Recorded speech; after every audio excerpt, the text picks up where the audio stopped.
ઉપલેટા પંથકમાં વરસાદ વરસતા ડેમોમાં નવા નીર આવ્યા હતા। ગઈકાલે બપોર બાદ ઉપલેટાને પૂરું પાડતા મોજ ડેમ ઉપરના વિસ્તારોમાં નોંધપાત્ર વરસાદ નોંધાયો હતો। સારા વરસાદને કારણે ડેમમાં સવારે 10 વાગ્યા સુધીમાં 6 ફૂટ જેટલા નવા નીરની આવક થઈ હતી। હાલ સપાટી 27 ફૂટ પહોંચી છે। આ નવા નીરને વધાવવા ઉપલેટાના પૂર્વ નગરપતિ દાનભાઈ ચંદ્રવાડિયા સહિત ભાજપના આગેવાનો અને નગરસેવકો પહોંચ્યા હતા અને નવા નીરની વધામણી કરી હતી। ડેમમાં નવા પાણી આવતા પીવાના પાણી તેમજ સિંચાઈનો લાભ મળશે। ડેમમાં નવું પાણી આવતા ખેડૂતોને શહેરીજનો ખુશખુશાલ જોવા મળ્યા હતા। હું દાનભાઈ ચંદ્રવાડિયા, ઉપલેટા નગરપાલિકા પૂર્વ પ્રમુખ। ગઈકાલના રોજ મોજ ડેમની ઉપરના વાસમાં 3 થી 4 ઇંચ જેવો વરસાદ થયેલો અને મોજ ડેમની અંદર 5 થી 6 ફૂટ જેવું પાણી આવેલું છે।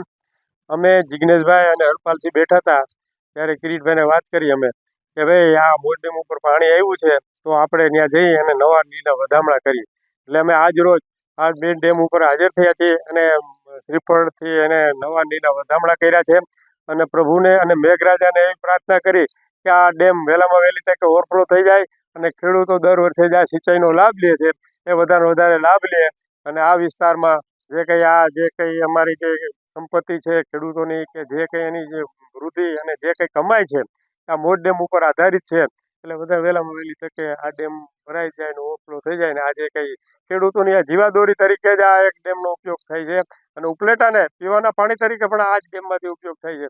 વહેલામાં વહેલી તકે આ ડેમ ભરાઈ જાય એવી પ્રાર્થના કરવા માટે અમે ડેમ